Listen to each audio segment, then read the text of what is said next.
اللہ الرحمن الرحیم نحمده ونصلی ونسلم علی رسولہ الکریم اما بعد۔ محترم بزرگوں اور دوستو، جیسا کہ ہم بیان کر چکے ہیں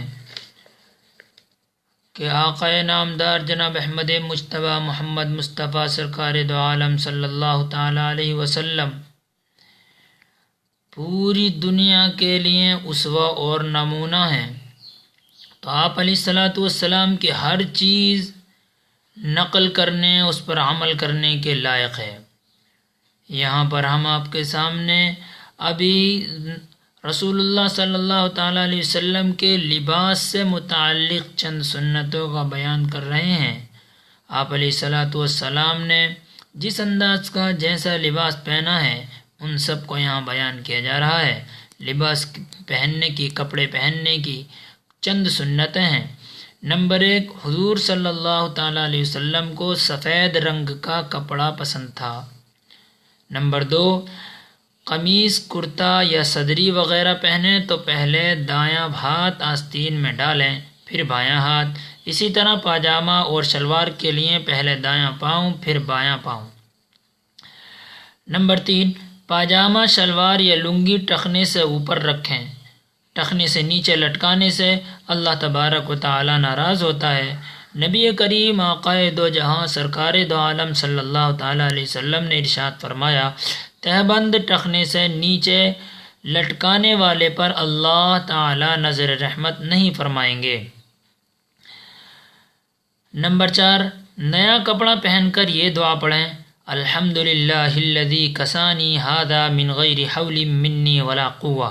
نمبر 5، عمامہ کے نیچے ٹوپی رکھنا سنت ہے، بغیر ٹوپی کے عمامہ باندھنا خلاف سنت ہے۔ عمامہ کہتے ہیں پگڑی کو۔